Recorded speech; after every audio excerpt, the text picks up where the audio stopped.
Hello नमस्कार प्रणाम। मैं अंकित आनंद आप सभी का फिर से आपका अपना यूट्यूब चैनल बायोलॉजी बिहार पे एक बार फिर स्वागत है। आशा नहीं बल्कि पूर्ण विश्वास है कि आप लोग बहुत अच्छे होंगे। मेरे वीडियो मेरे चैनल के साथ आप लोग हमेशा हैं, ठीक है।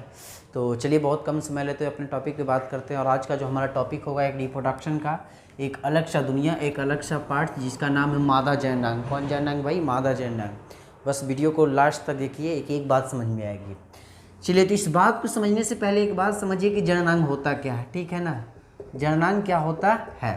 तो देखिए, जननांग बोले तो उसको थोड़ा सा धीरे धीरे बोलिए। जननांग, जनन का अंग, मतलब निकल के आएगा जनन का अंग। अर्थात कहने का मतलब ऐसा अंग जो जनन क्रिया में सहायता करता हो या जनन क्रिया में भाग लेता है, उसको हम लोग बोलते हैं जननांग। क्या बोलते हैं भाई? जनन अंग। गौर से सुनिएगा, हम क्या बोल रहे हैं? वैसा अंग, वैसा अंग जो मानव के जनन क्रिया में भाग लेता है। वैसा अंग जो जनन क्रिया में भाग लेता है उसको क्या बोलते हैं? जनन। एक कॉमन सी बात है। इसके साथ जुड़ गया मादा। क्या जुड़ गया भाई? मादा जुड़ गया। मतलब मादा का जननांग या मादा जननांग, अर्थात कहने का मतलब मादा का वैसा अंग जो जनन क्रिया में भाग लेता हो, ठीक है ना, उसको हम लोग बोलेंगे मादा जननांग। कोई दिक्कत नहीं, एक छोटा सा टॉपिक है था, मेरे ख्याल से समझ में आ गया होगा। अब बात को समझिएगा कि आखिर इस चैप्टर में, इस पॉइंट में ये पढ़ना है कि मादा का कौन कौन सा अंग जनन क्रिया भाग लेता है और वो कैसे जनन क्रिया में काम करता, इस बात को हम लोग समझेंगे इस टॉपिक में। तो बस वीडियो के लास्ट तक बने रहिएगा, ठीक है ना। तो आइए, बात अगर मादा जननांग की कीजिएगा तो मादा जननांग को दो भागों में बांटा गया है। के भागों में बांटा गया है? दो भागों में। दो भागों में जो आपका पहला भाग है उसको हम लोग बोलते हैं प्राथमिक जननांग। कौन जननांग दोस्त? प्राथमिक जनन अंग, ठीक है। और जो सेकंड आपका होगा वो होगा द्वितीयक या सहायक, द्वितीयक या सहायक जनन अंग। ध्यान दीजिए, बहुत अच्छा सा टॉपिक है, बहुत अच्छा सा पॉइंट। हम क्या बोल रहे हैं? हम क्या बोल रहे हैं भाई? बोल रहे हैं कि मादा जननांग को दो भाग में बांटा गया। पहला आपका प्राथमिक जननांग हो गया और दूसरा द्वितीयक या सहायक जननांग जिसको बोलते हैं। अब बात को समझिएगा, प्राथमिक जननांग क्या होता है, द्वितीयक या सहायक जननांग क्या होता है। तो प्राथमिक जननांग कहने का मतलब वैसा अंग जो युग्मक का निर्माण करता है, युग्मक का निर्माण करता है, उसको हम लोग बोलते हैं प्राथमिक जननांग। अब ध्यान दीजिए, यहाँ पे हम लोग मादा जननांग पढ़ रहे हैं, तो गौर कीजिएगा कि मादा का कौन सा अंग में युग्मक बनता है या कौन सा अंग युग्मक का निर्माण करता है, तो वो होता है आपका अंडाशय होता है। कुछ होता है जी, क्या होता है? अंडाशय होता है। भाई बना रहो, ध्यान दो। हम बोल रहे हैं कि मादा का कौन सा अंग अंडाणु का निर्माण करता है, युग्मक का निर्माण करता है, तो वो अंडाशय करता है। तो अंडाशय हो गया प्राथमिक जननांग। द्वितीयक या सहायक जननांग की बात कीजिएगा तो वैसा अंग जो जनन क्रिया में सिर्फ और सिर्फ मदद करता है, या इसको हम ऐसे बोल सकते हैं कि अंडाशय छुड़ा के, अर्थात कहने का मतलब वैसा अंग जो जहाँ युग्मक का निर्माण होता है उस अंग को छोड़ के वे सभी अंग जो जनन क्रिया में मदद करता है उसको हम लोग बोलते हैं द्वितीयक या सहायक जननांग। क्या बोलते हैं? द्वितीयक या सहायक जनन अंग। कोई दिक्कत नहीं है। अब ध्यान से समझिएगा, तो प्राथमिक जननांग में तो अंडाशय हो गया, तो अंडाशय की छोड़ के आइए, बाकी जो जो अंग होगा जो जनन क्रिया में भाग लेता है, किसका? मादा का, वो आपका हो गया द्वितीयक या सहायक जननांग। तो उसमें कौन कौन आएगा? तो वो आएगा अंडवाहिनी, आएगा अंडवाहिनी, ठीक है ना। उसके बाद आपका आ गया गर्भाशय। एक अंडवाहिनी हो गया आपका, दूसरा गर्भाशय हो जाएगा, तीसरा की अगर बात कीजिएगा तो वो गर्भाशय ग्रीवा हो जाएगा। क्या हो जाएगा भाई? ग्रीवा हो गया। चौथा स्तन ग्रंथि हो गया, स्तन ग्रंथि हो गया। और पांचवा आप अगर बात कीजिएगा तो वो हो गया योनि हो गया। क्या हो गया? योनि। ये सारा आपका जो अंग है या अंग है ये आपका द्वितीयक जननांग हो गया। कौन सा जननांग हो गया जी?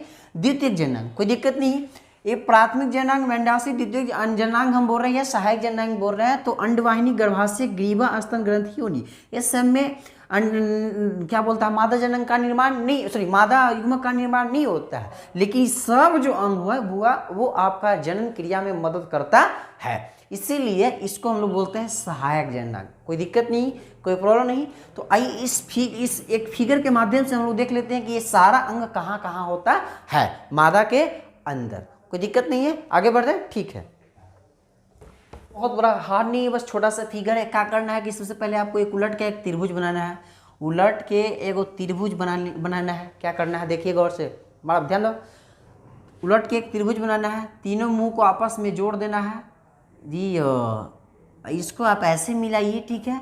यहाँ से इसको 3 गज चोटी निकाल, कोई दिक्कत नहीं। यहाँ से आप एक लाइटिंग कर दीजिए, चलिए भाई, लगभग अप्रॉक्स बन गया, ठीक है। आप यहाँ से इसको ऐसे जोड़ दीजिए, इसको मिला के आप ऐसे जोड़ दीजिए, एक लगभग लगभग ऐसा ही मादा जननांग का फिगर होता है।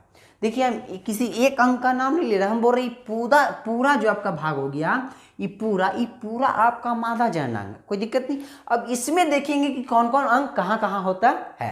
तो आइए इधर, ये जो आप देख रहे हैं, ये वाला पार्ट्स, ये जो पार्ट देख रहे हो भाई, इसको हम लोग बोलते हैं अंडवाहिनी। क्या बोलते हैं जी? अंडवाहिनी, ठीक है। ध्यान दीजिए, ये वाला जो आपको पार्ट्स दिखाई दे रहा है, एगो इधर एगो इधर, इसको बोलते हैं हम लोग अंडाशय। क्या बोलते हैं भाई? अंडाशय, ठीक है। बस अभी हम बता रहे हैं कहाँ कहाँ कौन सा अंग होता है, बाकी को बारी बारी से हम लोग पढ़ेंगे, ठीक है। ध्यान दीजिए, ये आपका अंडाशय हो गया। ये बीच में जो गैप स्थान देख रहे हैं, इसको बोलते हैं गर्भाशय। क्या बोलते हैं भाई? गर्भाशय। ये आप जो इसको एक लाइनिंग कर दीजिए, यहाँ जो आप देख रहे हो ग्रीवा हो गया। क्या हो गया भाई? ग्रीवा हो गया।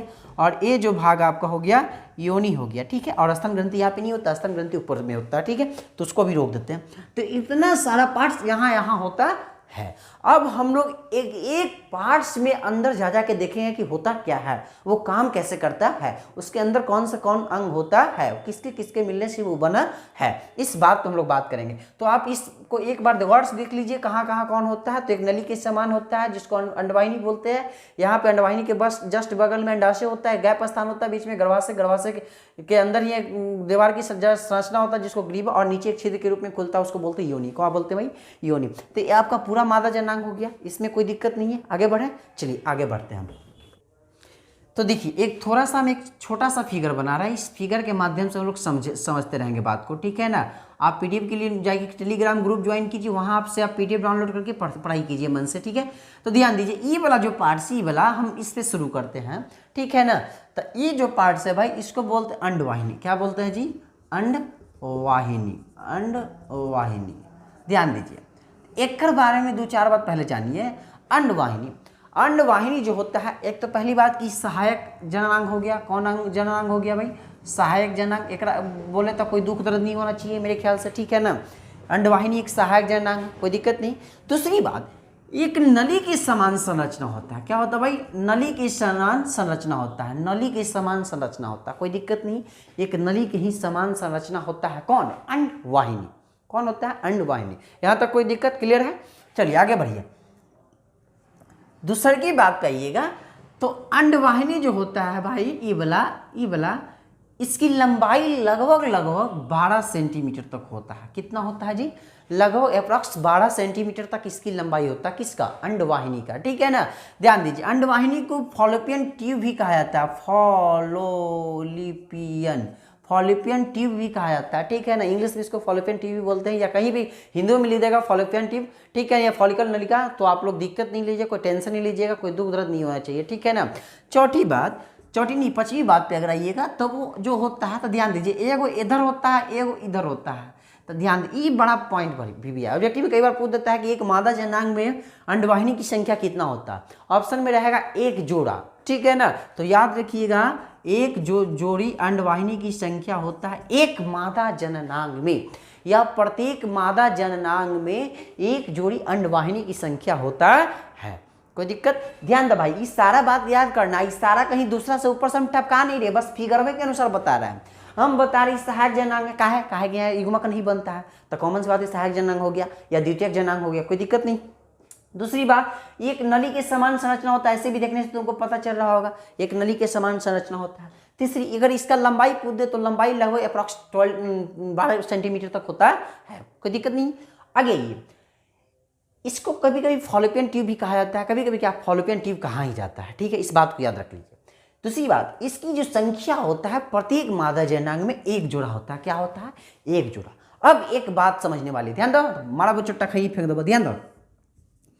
एक बात और क्या याद करना है, वो याद करना है भाई कि जो अंडवाहिनी होता है उसका काम क्या होता है। तो वो क्या करता है भाई, यहाँ से जब अंडाशय बनता है तो अंडाशय को गर्भाशय तक, अंडाणु को गर्भाशय तक पहुंचाने का काम जो करता है भाई, ये करता है अंडवाहिनी करता है। कौन करता है भाई? अंडवाहिनी करता है। तो इस बात को याद रखिए, अगर कभी क्वेश्चन आ जाए कि अंडवाहिनी का काम क्या होता है, तो अंडवाहिनी का जो काम होता है भाई, अंडाणु को, ठीक है ना, अंडाणु को गर्भाशय तक पहुंचाने का कार्य करता है। ये आके यहाँ पे ये यहाँ पे अंडाशय हो गया, ये आके यहाँ से इसे जुड़ा होता है, ठीक है ना, आगे हम बात करते हैं उस पर। तो इसका अगर काम पूछे तो बस बोलना है कि अंडाणु को गर्भाशय तक पहुंचाने का काम करता है कौन, अंडवाहिनी। ये सारी बात हम इसलिए बता दे रहे हैं कि कभी कभी सिर्फ और सिर्फ इसके बारे में क्वेश्चन पूछे कि अंडवाहिनी के बारे में वर्णन करिए, अंडवाहिनी के बारे में 150-200 शब्दों में वर्णन स्पष्ट मतलब ये टिप्पणी लिखें, ठीक है। तो उसके बारे में पहला लाइन आपको लिखना है कि ये अंडवाहिनी एक सहायक जननांग होता है या द्वितीयक जननांग होता है, कोई दिक्कत नहीं। दूसरी बात, ये एक नली की समान संरचना होता है जिसकी लंबाई लगभग 12 सेंटीमीटर तक होता है, ठीक है ना, एक बात क्लियर हो रही है, ठीक है। तीसरी बात, यह जो होता है इसे फॉलोपियन ट्यूब भी कहा था। ये बात अगर नहीं भी लिखिएगा तो कोई दिक्कत नहीं है, ये नहीं भी लिखिएगा चलेगा। दूसरी बात, इसकी जो संख्या होता है प्रत्येक मादा जननांग में एक जोड़ी होता है, अर्थात कहने का मतलब 2 होता है, ठीक है। इसका जो काम होता है, इसका मुख्य काम अंडाणु को अंडाशय से गर्भाशय तक पहुंचाने का काम होता है। कोई दिक्कत, इस सारा बात पहले आप याद कीजिए, ठीक है ना, याद हो गया मेरे ख्याल से, ठीक है। बाकी लिखा हुआ एक फिगर के माध्यम से आपको नोट्स में है, पीडीएफ दिया जा रहा है आपको टेलीग्राम पे, ठीक है, डिस्क्रिप्शन में लिंक है, आप वहां से ग्रुप में ज्वाइन कीजिए और जाकर वहां से पीडीएफ डाउनलोड कीजिए, ठीक है।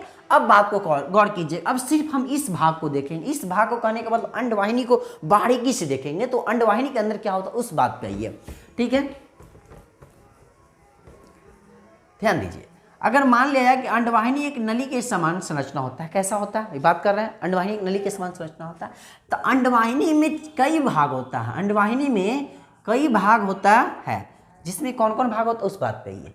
तो अंडवाहिनी का जो एक भाग होता है उसको बोलते हैं फिम्ब्रीन, क्या बोलते हैं जी, फिम्ब्रीन बोलते हैं, इसको बोलते हैं फिम्ब्रीन को बोलते हैं क्षारण, क्या बोलते हैं दोस्त, क्षारण बोलते हैं, बहुत अच्छी सी बात है, फिम्ब्रीन हिंदी में बोलते हैं क्षारण।